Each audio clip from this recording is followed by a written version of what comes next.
When people ask like, how are things going? How's the business? How are you? Like, you know, your first thing is to be like, fine.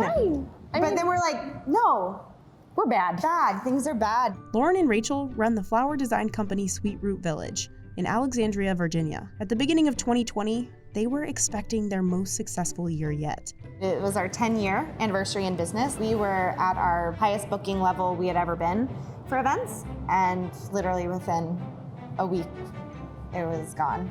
Then COVID-19 and stay-at-home orders canceled weddings across the country and crippled the wedding industry. Lauren and Rachel lost 80% of their business and had to furlough their staff, including themselves. We're like, congratulations to us, we made it 10 years. Unemployment. Unemployed from our own business. File from unemployment. This is our warehouse/studio workspace, and we produce all of the flowers for weddings and events out of. In a typical year, they work upwards of 100 events. Some weekends we're employing like up to 100 people. We pull in big teams of people to work 2, 3, 4, 5 events on any given Saturday. But when COVID-19 was named a pandemic, their weekly event count dropped to 0. Literally within the span of 2 days, mid-March, I think all of our events canceled. We just had a cooler full of flowers. We could not stop the shipments. I think once we started seeing our fall events dropping off the calendar, we had to have a really intense week or two of self-reflection and looking at the numbers. We realized like, okay, even if this is gonna be really hard and this could take us years to dig out of this, couldn't see ourselves doing anything else. This is worth fighting for. And knowing that we are supporting several families and livelihoods and salaries, we just had to put one foot in front of the other. What are some new ways we can come up with interesting revenue that still maybe feels like us? Remember that load of flowers they were stuck with? The pair decided to run a drive-through flower sale. We just set it up as a drive-through and we blasted it all over social media and had an amazing turnout. People drove up and they popped their trunks. We came with gloves and everything and put the flowers in their trunk. We had a goal, I think, we were like, well, let's see if we sell this many arrangements, maybe we make like $1,500 and donate that. I think over 2 days, how much did we raise? Around $13,000? $13,000. Which was amazing. But Lauren and Rachel still had months of canceled events and a business to keep afloat.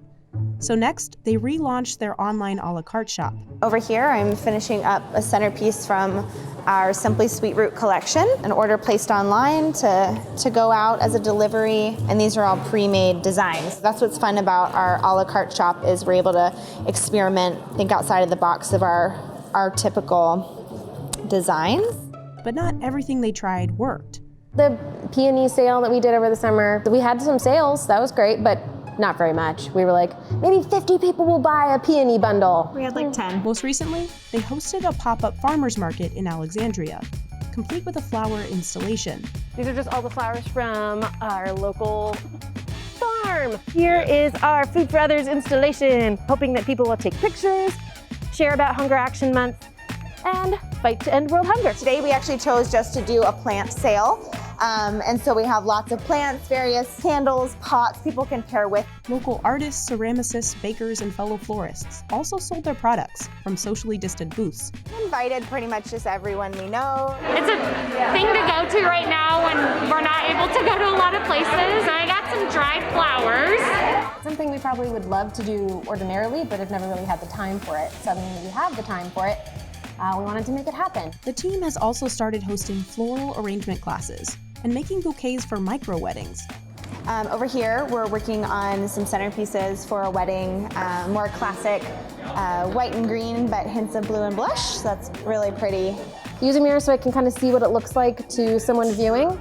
Despite all these efforts, Sweet Root Village is still facing huge losses. We are still at an 80% revenue deficit and don't expect to recoup much of that. Luckily for Lauren and Rachel, 96% of couples are planning on postponing, not canceling their weddings.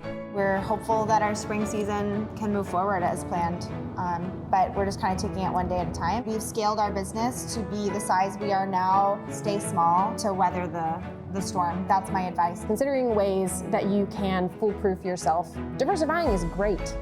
Do it. I think it's also okay to allow yourself to know if this is a good time to change course. I think that if you want it and you want it to continue, you just gotta fight harder. It's promoting resilience. I think our team's gonna be stronger coming out of this. I think we're gonna be like, hey, we can get through 2020, we can get through anything, right?